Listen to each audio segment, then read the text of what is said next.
The hosts would also like you to know that the combination of number of years of expertise, I hope everybody's sitting down, between all of these experts is over 157 years. So there you go. If you cannot get your answers today, people, you won't get your answers, I'm telling you. So at this point, you've heard enough of me. I'm going to hand it over to one of our lovely hosts, Ms. Rhonda Green. This is for Michael.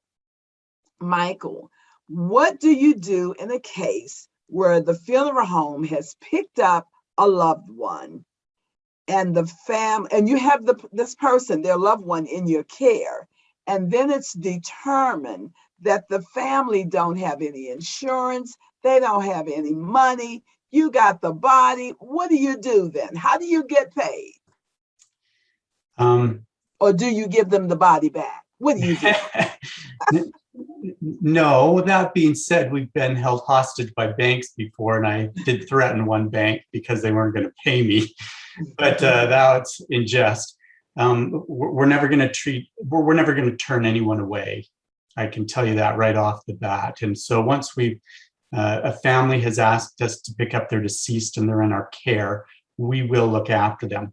We're fortunate in the province of Alberta that they've got essentially a social safety net called Alberta Human Services or Social Services that will help pay for funeral expenses. And it's not an automatic thing. It's really the province that will pay us for what we do. And it's really up to the province and the family to determine whether or not they would qualify. So as a funeral home, we help complete the paperwork and submit it to the government. And then the government turns around and talks to the family to determine whether or not the deceased really did have no money or not. And if they did not have funds, then it's essentially proven, or they can identify that, then the province has kind of a menu of basic funeral services that they will provide. And so they will get a dignified and an absolutely adequate, dignified funeral paid for by the province. And if the family wishes to do something a little bit nicer, they're welcome to do that, and it would be on their own cost. You sound like a man with a big heart. So thank you for that answer. Okay, moving right along, we're going to go over to Glenn. Glenn, why would a family need to have life insurance for children? Well, I'll speak for myself. So in Canada, a child has to be 15 days old to be able to get insurance. Okay, I had a grandfather call me last month just before the birth. I'm like, no, we gotta wait. We gotta wait a few weeks. But few reasons. You're locking in their insurability at the cheapest price they'll ever have in their life. So if you're going to buy anybody something that's an asset, because that's what, if you're doing permanent insurance, which is what you do in kids generally, you're going to want to buy that asset at the cheapest price so it has a longer time to appreciate. Okay. You can also, depending on how you decide to pay for it, pay it off 10 years, 20 years, or you can do a lifetime pay. That's up to you. But whatever you do, you've got a longer runway, so you build that asset up more. The other thing is you want to do it before they start having any illnesses or conditions that could make it either very difficult or very expensive to get insurance down the road. So if you can lock in their insurability early, then you're really helping them out, not just cost-wise, but what they can qualify for. Right. So there's a few reasons there. And depending on the type of policy you set up, it can be used. The policies I'm talking about are permanent, like whole life. You can use that to fund education, business, life, whatever. There's no limit to what you can use it for. So the earlier you can get started, the better, and the more likely they can qualify. Okay, now I want to throw in one. Here in the States, we have what you call insurance riders for children. Do you guys have that there? So like, if say I'm an employee and I have a minor child, and I could add my child onto my life insurance policy for $1 a month, and if the coverage is like $10,000. Do you guys have that? So we do have child riders as well. And most times if parents are signing up something for themselves and they may not have the means or want to do an individual policy, I generally encourage a rider. Most companies, you pay, say you're doing a $10,000 rider, you pay one price, and whether you have one child or 14, like a friend of mine, it's one cost, not per child. Right. So he got a steal of a deal on that one. But it's there. And again, one of the reasons I encourage that, because I'll say this, when my niece was young, I encouraged my sister to do that. And her view, as I've had clients view say, I don't think you should benefit from your child. And that's not the point at all. Nobody wants to collect that money. Nobody. But what you do with a rider is that you have them covered as kids. And when they're adults, all the companies allow what's called a conversion. So up to a certain limit, they can convert that rider into permanent policies of their own, regardless of health. So again, you've locked in their health and given them a chance to get some insurance later on down the road. Great, great. That's really good to know. And I think it's important because I have buried so many kids, from babies to a 9-year-old with a bad heart. And the parents were just not financially able to cover the cost, but yet for that rider that they had, that was their great help. Thank you so much for that answer. Rand, want to jump over to you. Now, there's a family that went to the graveyard and the marker headstone was broken, and they want to know who's responsible for replacing that. Okay, so that all falls under the cemetery rules, and each cemetery will have their own rules and regulations, and they will give you that a booklet and all of that information once you've purchased and signed, and you're paying for your property. So once an internment has happened and the marker is out, everything has been paid for. So that would fall under the warranty for the marker. If it was vandalized, it would fall under the insurance of the cemetery. They would cover that. If it was, for example, an act of nature where there was a crack in the stone, in Canada, we have snow and ice. It may rain and then freeze, and then that water expanding with ice would crack that would be covered under the warranty for that memorial marker, and that would be given to you for the length of that warranty, which could be 25 years or lifetime for that product, and they would make that exact monument cemetery. Okay, great. Now, the other part to that question is, does the cemetery maintain the grounds around the graves, or are the families responsible to do that? All that information, again, would be in the cemetery rules and regulation book.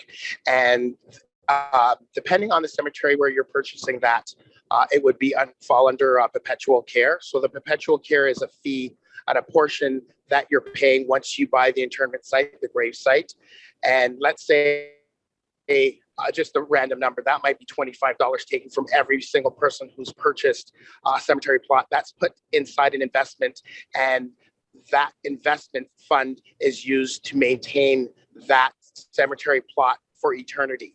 If you were to purchase from a private cemetery, which might be one-off, or a church cemetery, they may not have done that perpetual care fund, and it would be the responsibility of the church to do that. Once the cemetery is full, then they may ask you to maintain your own plot. With most cemeteries, when they have the perpetual care, it's done by a ground maintenance crew and team, and they have rules and regulation on what you can put outside as far as wreaths, what you can plant as far as flowers, vines, and any invasive plants. And you would have to get approval from the cemetery director or the groundskeeper to know what you can and can't plant in what seasons. So. Okay, well, thank you so much for that answer. And I'm going to turn it back over to Andrea.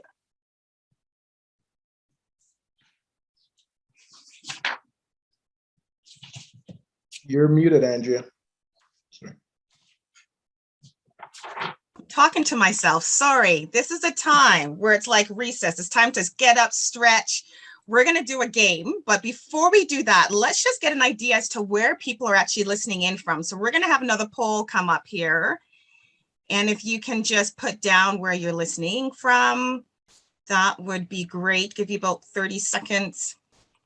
And of course, we want to thank you all for joining us this afternoon. Hopefully you're finding this very informative. And all we're asking is, you know what, while you're here with us, please share this information with those that were not able to make it or with your friends and family. I always say the comment that, you know what, if our family's affairs is not in order, it's going to fall on us, right? So let's see where we are at. That's awesome. Thanks, Janice.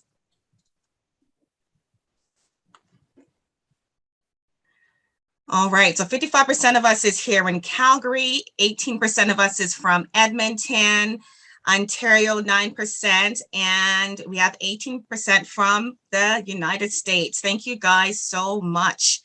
All right, so we're going to get ready for the game. So this is what's going to happen. The next slide, we're going to be going onto a slide here, and you're going to see numbers 1 to 54. And we're going to give you 1 minute to find in order number 1 to 54. All right, so let's get the next slide up. So we're going to start now looking for numbers in areas 1 to 54 in the right order. 1, 2, 3, 4. Let's see how far you can get.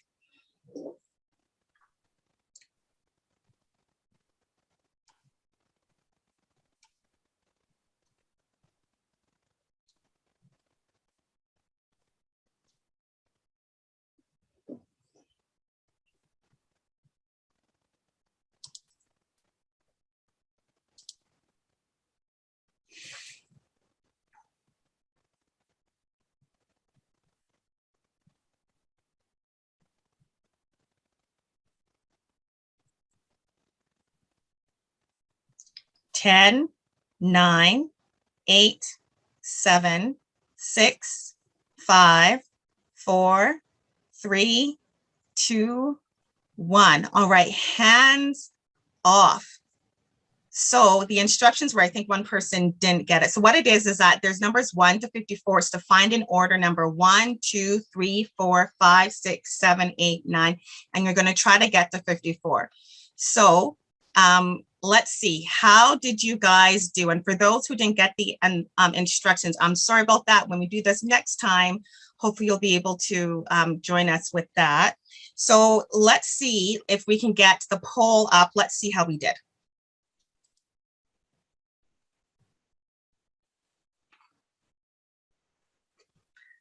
All right, so how did we do? The panelists are not able to comment, but let's see, guys. For those who are on there, even panelists, please write down, how did that make you feel finding numbers 1 to 54? And then we're going to bring up those results shortly here. How did that make you feel?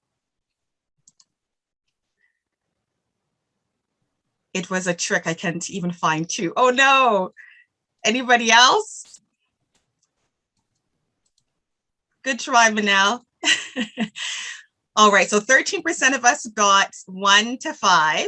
63% of us got from 6 to 10, 11 to 20, 13%, and 21 to 31, 13%. So let's see, guys. How did that make you guys feel? Let's hear it.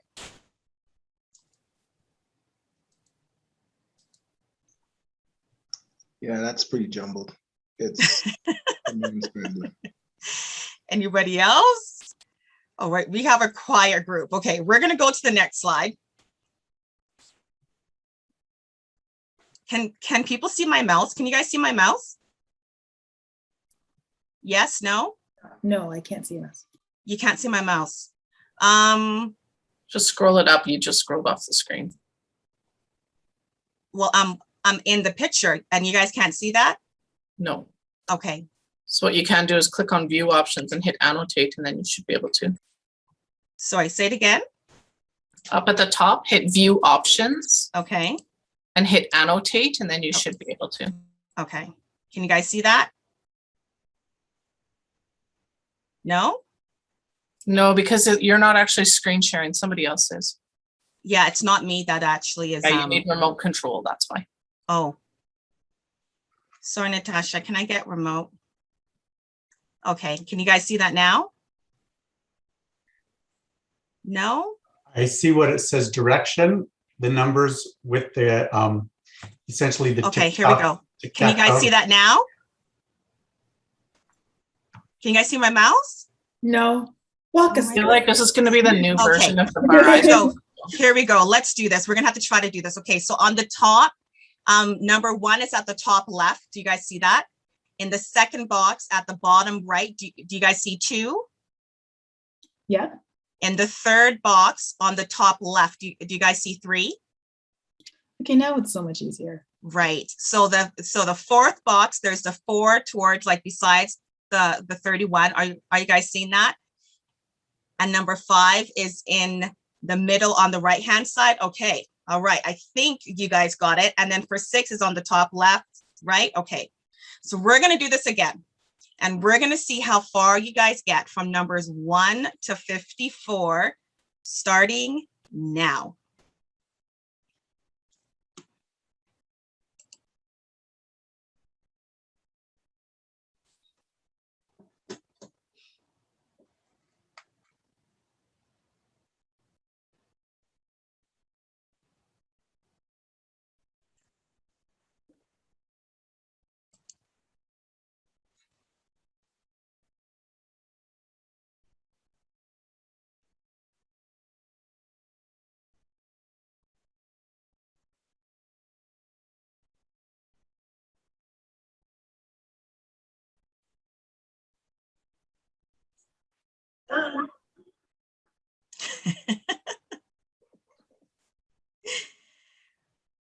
All right, we're going to have 10, 9, 8, 7, 6, 5, 4, 3, 2, 1. Okay, guys, how do we do? Let's bring up the poll. Let's see how we did. And for our panelists that wasn't able to do this, let us know, you guys, how did that make you feel the second time around? You could type it in. Let's see if there's any other comments coming in.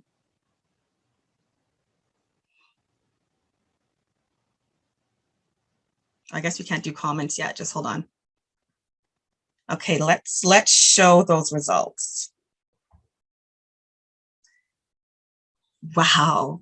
So 50% of you guys got done. That is amazing. So how did that make you feel, guys? Seeing that you guys got the instructions as to what to do. How did that make you feel? Excited that I finished? Yes, Natasha. Still jumbled. It is a bit much. This was much easier. Excited that I finished. So this is the trick, guys. Not even the trick. This is what it is. When we actually have these uncomfortable conversations with our family, when we have our wills in place, when we have our funeral planning in place, when we've discussed what our final wishes are, we're actually holding our family's hand during that devastating time.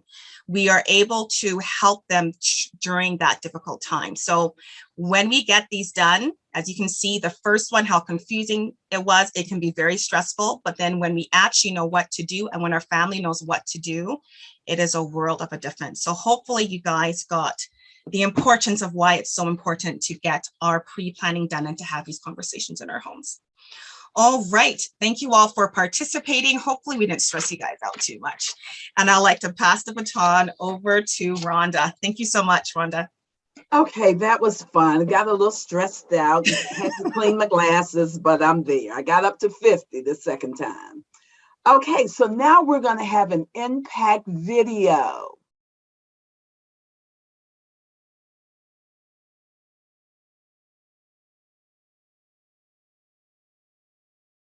Hello and good day, everyone. My name is Chantel Luke, and this is my first daughter, Janaea, and this is my second daughter, Janae. Who has funeral arrangements at New Haven? Moi? and Me. 2 generations. Why did you make arrangements for your daughters? Initially, when I did the appointment, I was doing it for myself because it's something that I worry about. But when I did the follow-up appointment, in that session, I recognized that not only is it important for me to take care of this so that my daughters are not left with the financial burden of burying me, but I've also recognized as a single parent, I want to make sure that they're taken care of, and that when they grow up and if they decide to create their own family, they won't have to worry about taking care of those pre-arrangements for themselves, but they can then focus their finances toward their family. So that was really important for me to do that for my future grandbabies. But I want to make sure that I'm passing down wealth. What does it mean, Janaea, to have this done? What it means to me is like, how do I say this? That she's thinking about us and she would like us to have a good life, so we don't have to worry about burying her and grieving, and I can pass that down to my children, and hopefully they'll pass that down to theirs.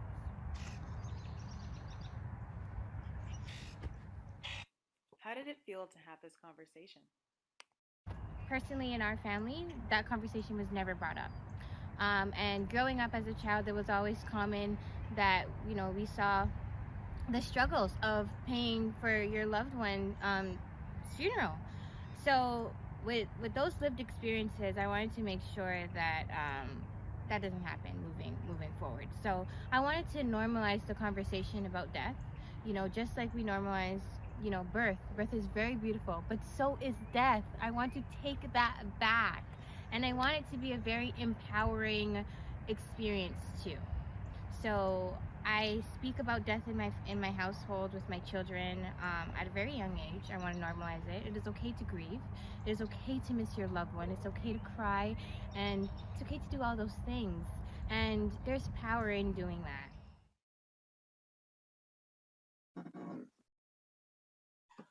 Wow.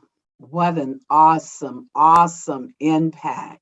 If we could just make it a part of our everyday conversation, if we could just have a conversation with our family, once again, so that when death does come knocking at our door, it's not a stranger. We know what to do. We know what our loved ones want. And that's just so important. So listen, I want to ask the panelists now, growing up, was death talked about in your household? Was it not? If so, why? What were the key points for the conversation? And if not, why do you think no one in your family talked about it?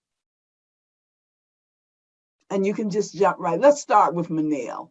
Okay. Yeah, absolutely. So I'll tell you, my dad, when we were growing up, he would say, no, I can't remember if it was my mom or my dad now, but they would say, I just want you to shed 2 tears and then have a party. Right. And we heard that ever since we were small. My mom would give me drills to see, because she has all of her stuff in her safety deposit and whatever. And she would give me drills. We'd making breakfast. Where's my key? I don't, it's hung up here, yada, yada, yada. So that I knew where all of her documents were in case anything happened to her. And none of them, they were Caribbean people who weren't about funerals or death or anything. But that's just something that they thought was important. And so I grew up like that. So yes, it was talked about and it was normalized for me. Good. Michael, what about you? Well, it was death talked about at our place. Number one, my dad was a funeral director. So he brought it home, he didn't bring home work home with him, but he would come home at the end of the day and we would hear stories about what was going on, who had passed away and when their funerals were and what was happening there. So we got that a little bit. But as kids, and I came from a big family and we were religious, my dad, we would always have kind of a weekly family meeting, and he would actually just talk about kind of life went on before and why life goes on later. So he would teach us kind of what Christianity believes us in about death, so it was not uncommon. And he used an example of where he would put a glove on his hand, and that's what we are. And when we die, the glove goes off, and that's our body. And the spirit kind of goes on to the spirit world, and there's a separation of spirit and body. And so, I had a very concrete understanding of what death could be or would be like. And so we didn't shy around it. And that never stopped. I mean, my mother and father have both passed away in the last 2 years. And leading right up to that, my mother would frequently talk about the fact that she is passing away, and almost too much, that it was too common for us as a family, but we were very comfortable with it. And she knew what was coming, and she was looking forward to what we'd like to call as kind of her graduation. Awesome, awesome. Now we're going to try to wrap this up because I see that our time is getting short. So we're going to go in this order. Angela, and then we'll follow up with Glenn and then Rand. If you could tell us real briefly what your experience was. My parents didn't speak about it at all. It was, I think, maybe it was superstition. I feel like they, if we talked about it, then it was a bad omen. So we didn't talk about it at all. So I don't have much to elaborate. It was just not a topic. Wow. All right, and Glenn.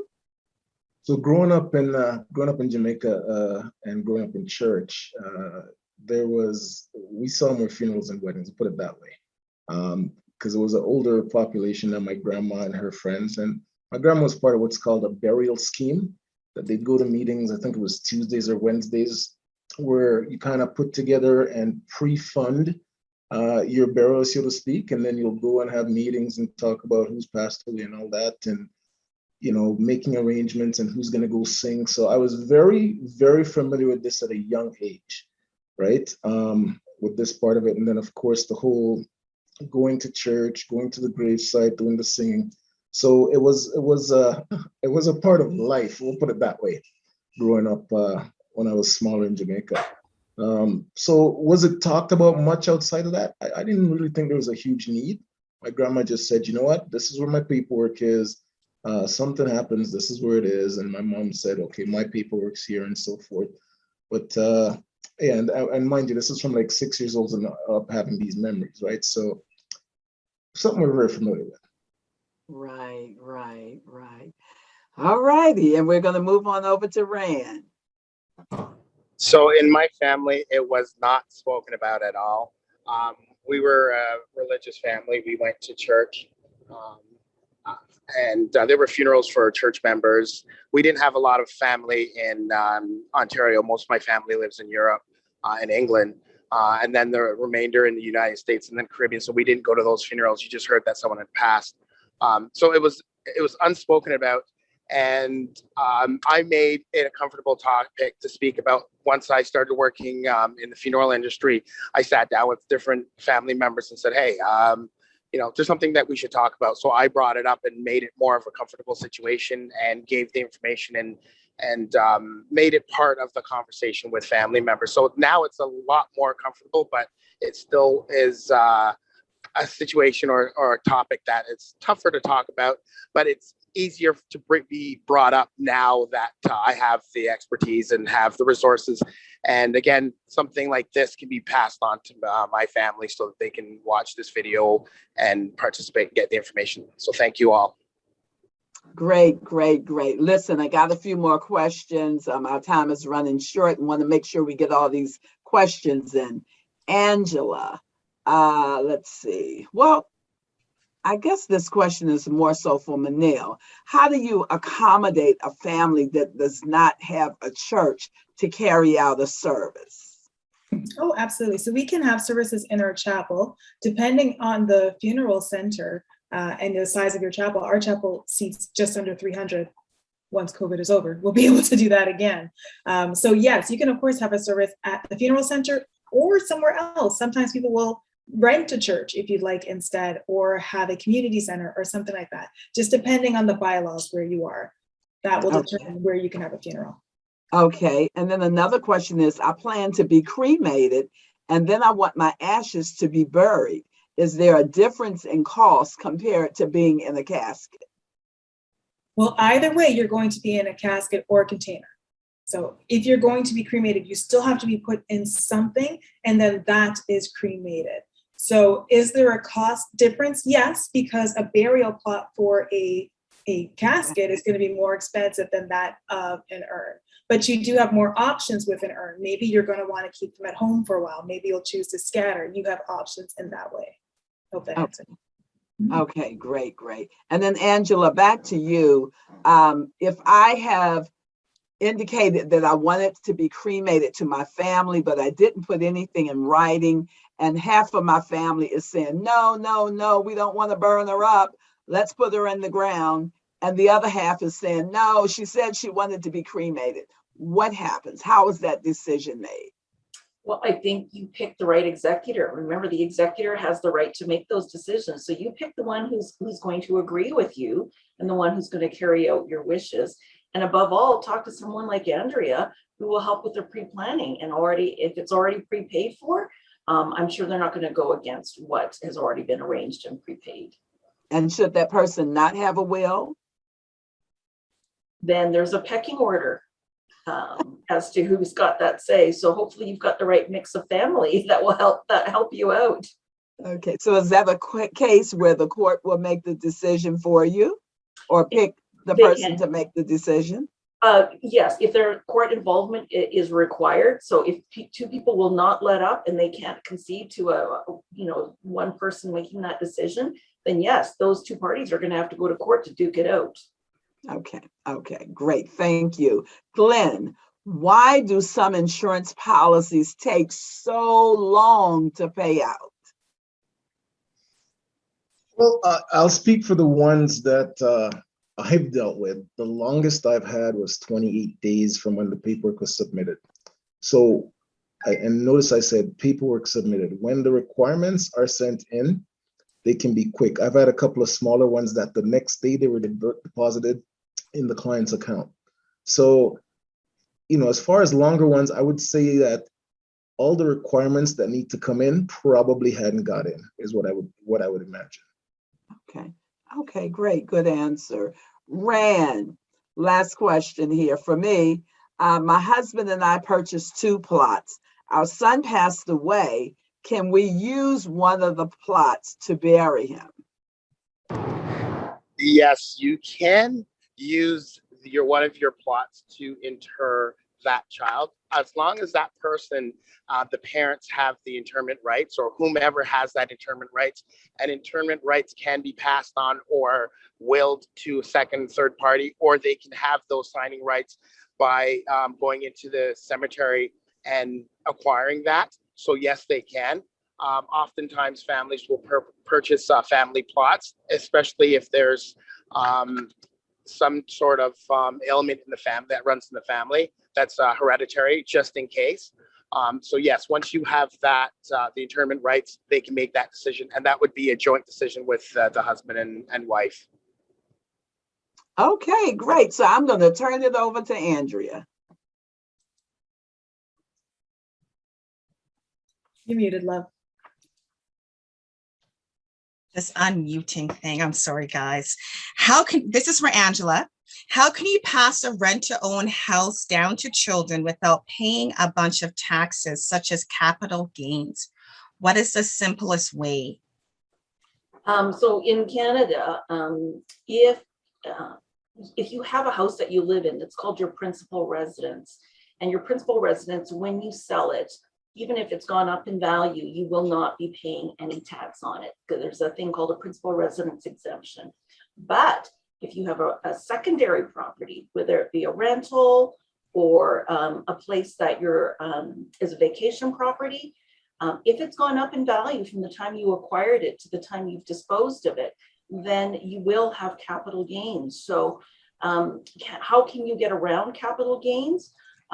Well, I guess you could make it your principal residence, but if it's not your principal residence, then you're going to have to pay tax if you gift it, if you sell it. So even in a rent to own situation, you potentially could have capital gains. If it's gone down in value, that's different. But if it's gone up in value, you're going to have capital gains.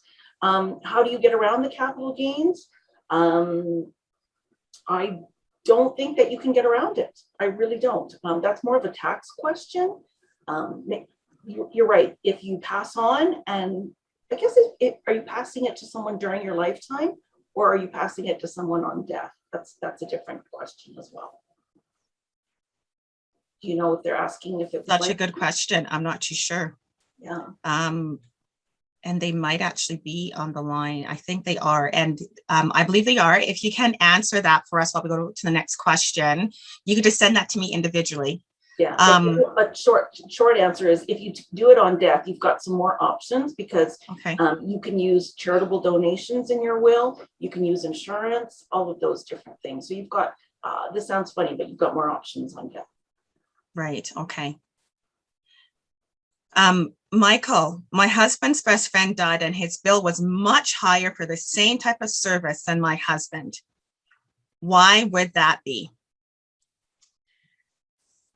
Oh, there's a lot of good questions, and sometimes we're not comparing apples to apples or oranges to oranges.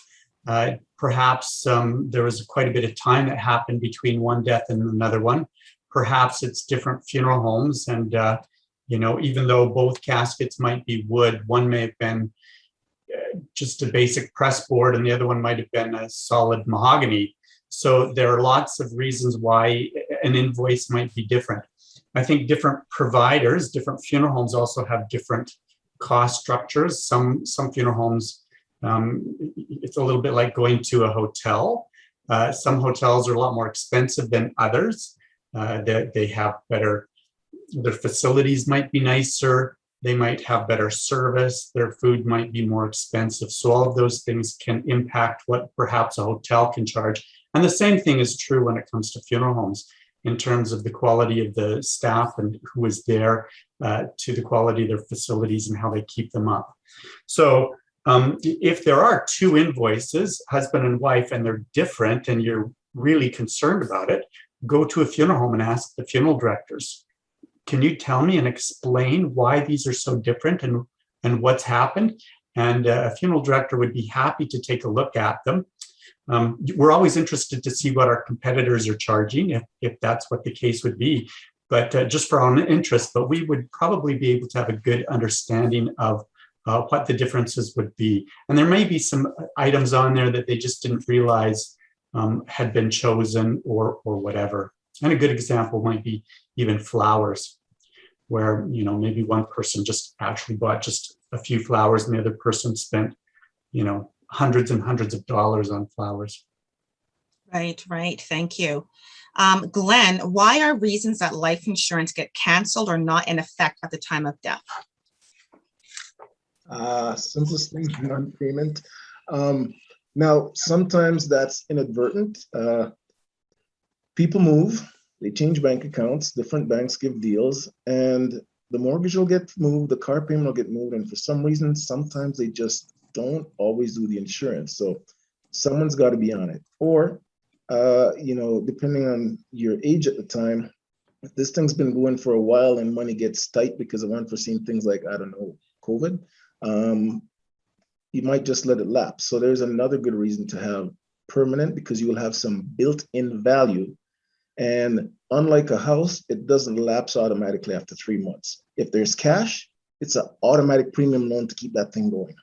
But if it's term, a couple of months and that's it, right? So Right.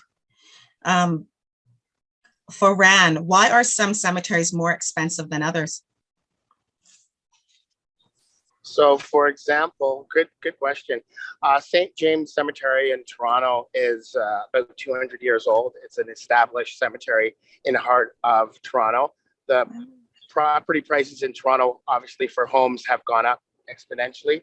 So cemetery property there is rare, it's prestige, and it's going to cost more. So cemetery, one plot, single depth there may cost $10,000, where if you were to go north of Toronto to a cemetery that's new, less established, corporately owned, you can pay as little as $25,000 or $3,000 for a single depth plot.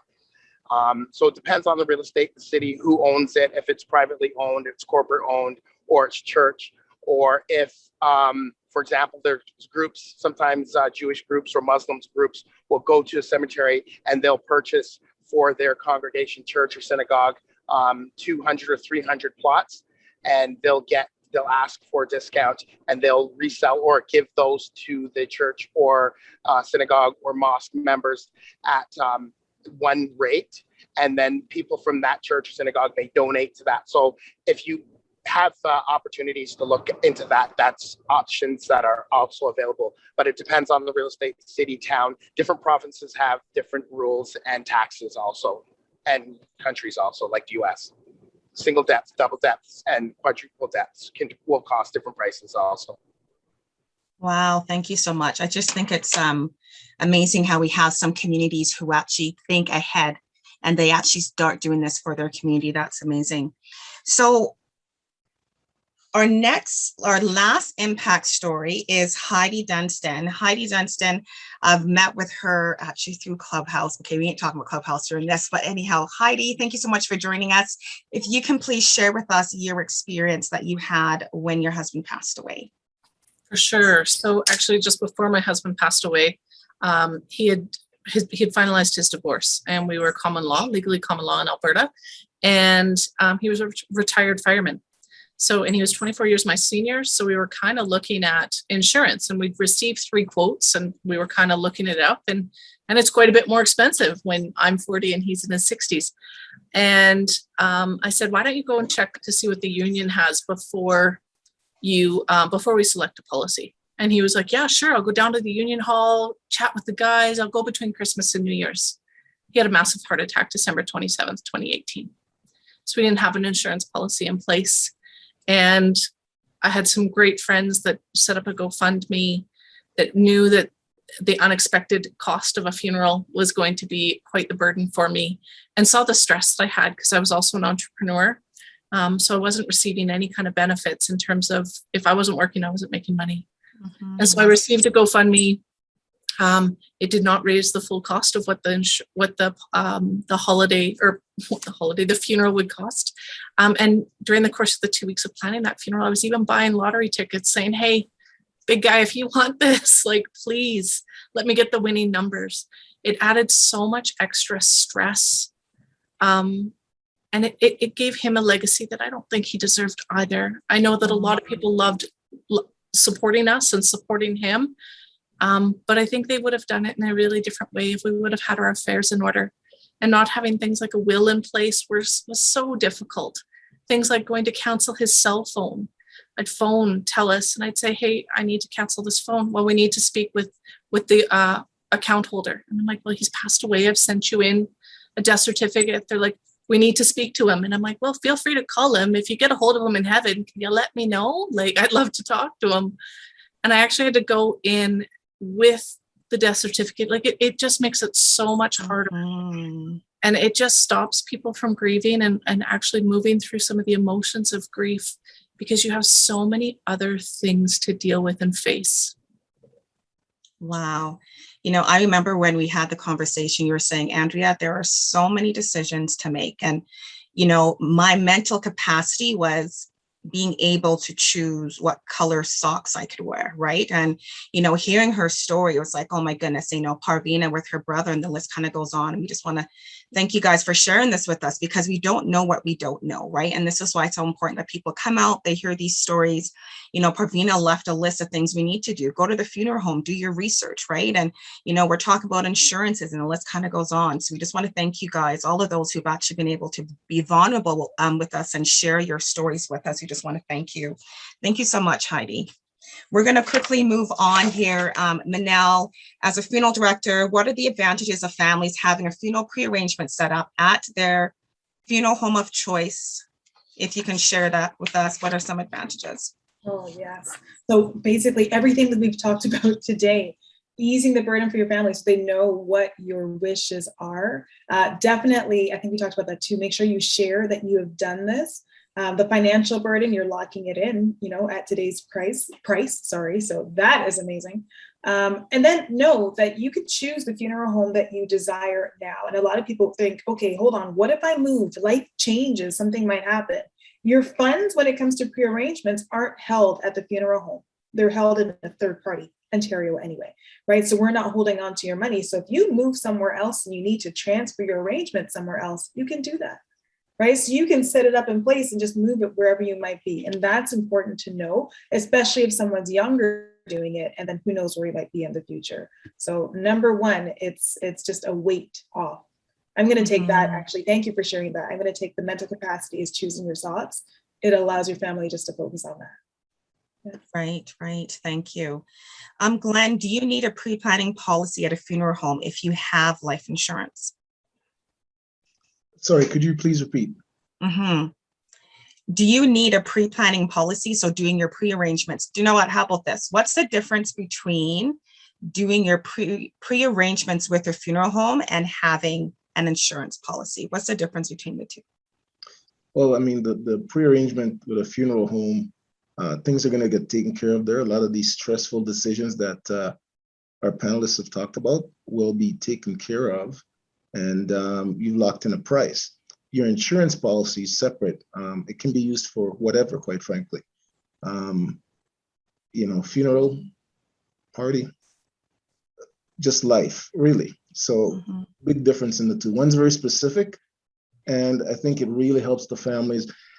I look at them as an and as opposed to instead of, right? You want to give your family the best possible transition for that period shortly after your death, with decisions and costs related. And then the insurance policy allows them to take a longer breath after and tackle the ongoing things that'll be there. Right. Good answer. Ran, if I buy a plot in advance, am I able to sell it? So that is it's a tricky question.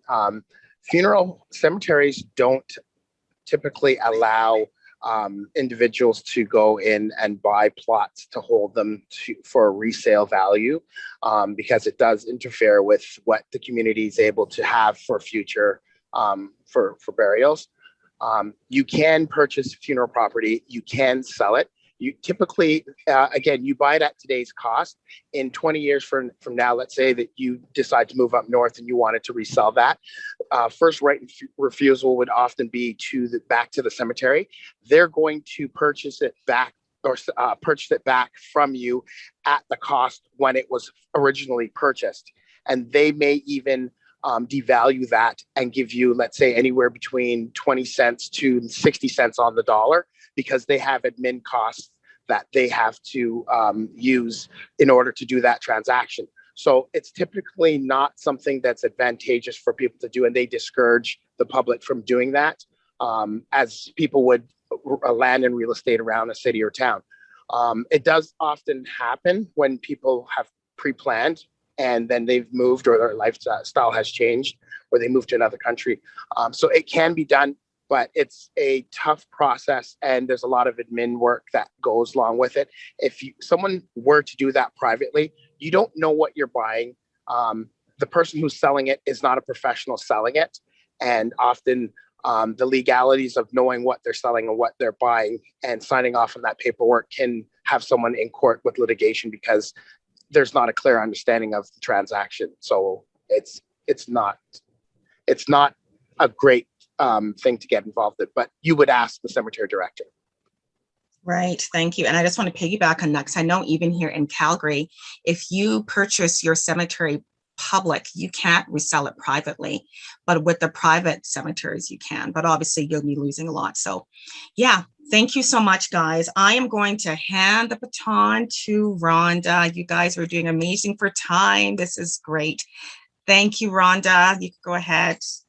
This has just been awesome. I mean, I've learned so much about Canada and how things are done in other places. And it's important to know that because I have a lot of clients here in the States that are from Canada, and oftentimes they want to go back home. So now I got a team of people that I can refer them to in Canada, and that's a blessing. But listen, as we're narrowing down to the end of our time, I want to ask an important question. We talk about having that conversation with our family, And, it's a needed conversation. Normally, nobody wants to talk about it. But today, with everything that's happening in society, not just COVID, but people having heart attacks and strokes and dying of cancer, it is a needed conversation and we need to be prepared. So with that said, who has had that conversation with their family? And how many of us know what our family's final wishes are? So I'm just going to start with Manette. Oh, we're going to do a poll. That's right. So if you all could take that poll, we can find out the answers, at least the percentage.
Okay, let's see what we have. We have parents, 40%, brothers or sisters, 40%, child or children, 40%, in-laws, 20%, no grandparents, aunties and uncles, 20%, and others, 60%. So, okay. I see we have a couple of quick minutes left. Andrea, is it okay to just maybe have one or two share real quick as to whether or not they personally, from the panelists, as to whether or not they have, if they know their family's wishes? Yes, let's do it. Okay, how about Angela? Let's go to the attorney. I'm embarrassed to admit I don't know what my family wants. And Andrea knows this story, but I lost a sister when she was 37 years of age. And we did not know what she had wanted at all. So, and we sat as 8 people in the funeral home making decisions. And it was an hours-long process. And the funeral home treated us well. It wasn't a situation like Pravani's where the funeral home didn't treat us well. The funeral home was lovely.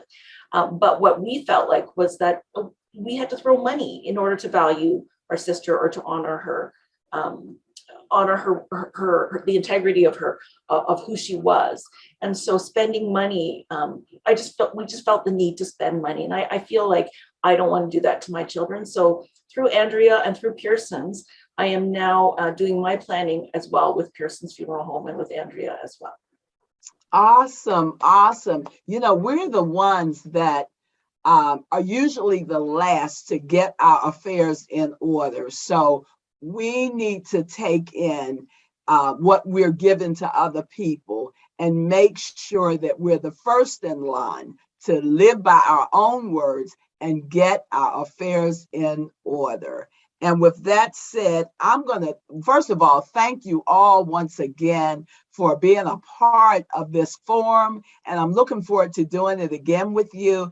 And I'm going to turn it over to Peggy for her final thoughts and closing. Thank you so much, Rhonda. Well, I said at the top of this that you all collectively had over 157 years of expertise. The amount of information, I was so big, look at this is terrible writing, but I took so many notes. I know this is being recorded. My point is the value of all of this information that you bring as a team the word is priceless. right? The word is absolutely priceless. And it's one thing to have exchanges with each of you individually, maybe in an appointment, sitting across from a desk, but to have this feedback as a team, again, I just thank you so much. You know, I thank the panelists, I thank the hosts, certainly the impact stories and the videos were absolutely amazing. So many takeaways, right? Some of the things that kind of just bells to me in very, very quick form. Everyone needs a will. I mean, get that happening now. Write down your wishes. Again, it's great to have them in your mind. Maybe share them verbally in conversation with your family. They need to be written down. They need to be notarized. They need to be recognized. I have all through here, prearrange, prearrange, prearrange. Also check local laws wherever you are. Very, very important, right? I love interview funeral homes. Do that, right? Often it's a last minute thing. If you prearrange, you can make that decision. You have the opportunity. Cemetery rules, so many things. Again, just so important to have the exit plan. And again, you know, for anyone who is not here, we're going to share this recording, invaluable information. We'd also like everyone to know that there is a next exit plan forum planned for January. So please, please look out for that. I think that we are going to email a survey, right, Andrea? And of those people that participate in a survey, you have the opportunity, if you email that back to Andrea, to win one of 2 copies of Rhonda's My Exit Plan book, which again will be invaluable for you. And you will also receive via email, again, if I'm not mistaken, all the contact information for the panelists here today. Is that correct? Yes, that is. Perfect, perfect. Well, on that note, again, I'd just like to thank everyone for their time today on this Sunday afternoon. A couple of hours well spent, priceless information. Really appreciate, for me, myself, I really appreciate hearing it. And so again, my name is Peggy on behalf of Getting Your Affairs in Order, and the hosts and the panelists and the people who shared their impact story. Thank you so much for joining us today. And today is a great day to start building your legacy. Yes. Thanks, everyone. We'll see you next time.